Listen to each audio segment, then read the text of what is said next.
Hi everyone, welcome back to another episode of Cassie Creates. I'm so happy you're here today. We are going to do some double embossing today, and this technique is especially useful for making backgrounds. I've used it several times, and it uses things you already have. So this brief view here was some embossing powder in rose gold. I'll be using that for my embossing today. And I have this great Cuttlebug embossing folder. It's an older embossing folder called Mountain Meadow. It's got a lot of excellent details in it, which is why I decided to use it for this technique today. So first things first, I'm taking my Antistatic powder tool and I am rubbing it all over the surface of my white smooth cardstock. I will then take my embossing folder, choose a side. I chose the top. And on the areas that will be debossed, I am putting some VersaMark ink. Now you want to be careful when you're putting this VersaMark ink down because, as you probably already know, that VersaMark ink pad has a really squishy sponge.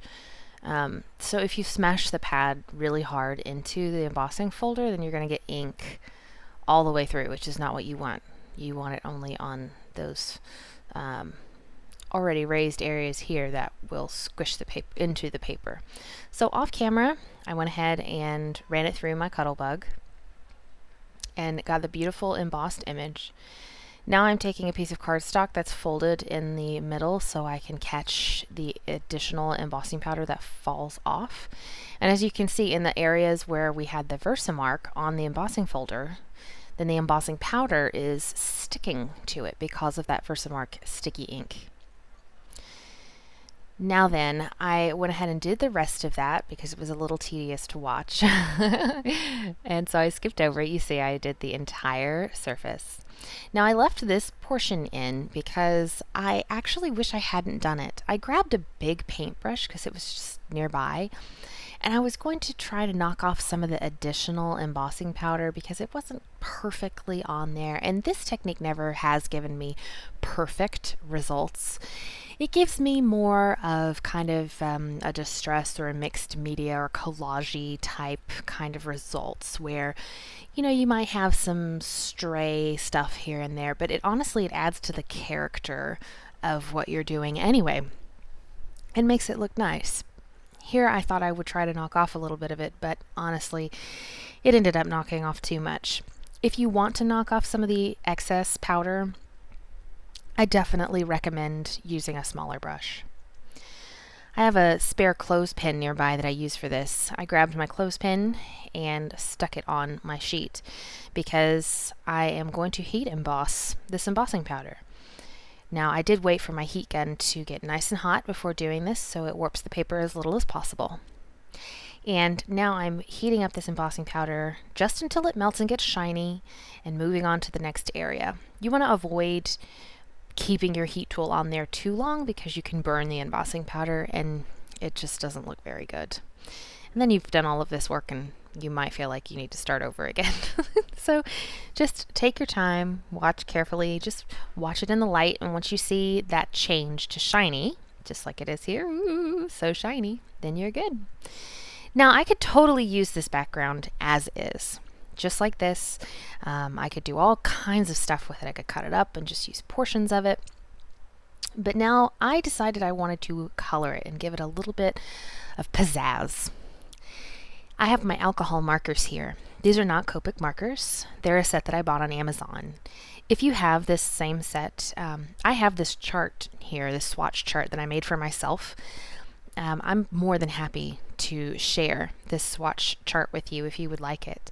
Just leave me a comment in the comments below and I'll share that file with you. No problem. Here we are, coloring now. I decided I wanted the big flower petal parts to be this light blue. Now you can use whatever colors you like.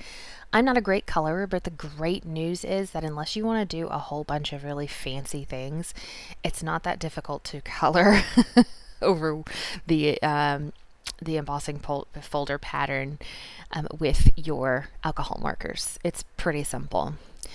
As you can see, I'm going in the more detailed areas with the fine tip portion of my marker, and I'm just coloring in. There's these little flowers and diamonds on the outside and the diamond in the center. Then I thought, these are flowers, we gotta have some green in there, right? So I've got this beautiful green color. This looks really dark when it goes down, but it dries a little bit lighter than what it looks like here at first.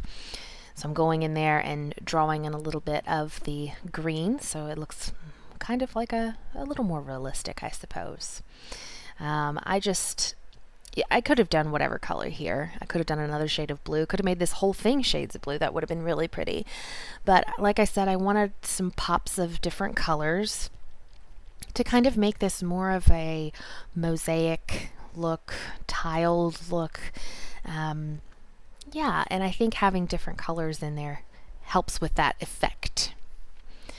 Now I'm taking the fine point of this purple color, this lovely violet, and there's some they reminded me of berries. I thought they looked like berries. So I thought, okay, we'll do it in a berry color. So they're kind of a berry, grape, purple, violet color, and I just poked each one of those. And the great news is that it just soaks right into your paper. Your paper just sucks it up, so you don't need to spend a lot of time coloring. I just boop, boop, boop, and it was absorbed very quickly by the paper. And you see there's 4 little flowers in the white portion there. I painted all of those I colored all of those a light pink. Moving on here, I'm outlining the flowers in kind of a green yellow. Just gives them that pop of color. It sets off some of the green, but also has the same tone as that light blue. It's quite bright. So it seems like it is both contrasting and complementary to other colors that have already been used in this design. And as you can see, I have kept this swatch chart, pardon my face and head there. I've kept this swatch chart out because I don't know how else you would color. I need that in there to know what colors I'm using. But of course, I wouldn't need a swatch chart to know that this is my favorite shade of purple, this light purple. And I'm using it to color in the very last bits of what I would consider to be the background portion of this embossing pattern. Right around the little bitty flowers that were pink that I did earlier, and around the large flowers, kind of in between everything, and around that green-yellow shade. And I'm just using the chisel end and just coloring, not super precisely. It doesn't take a lot of coloring finesse to be able to do that.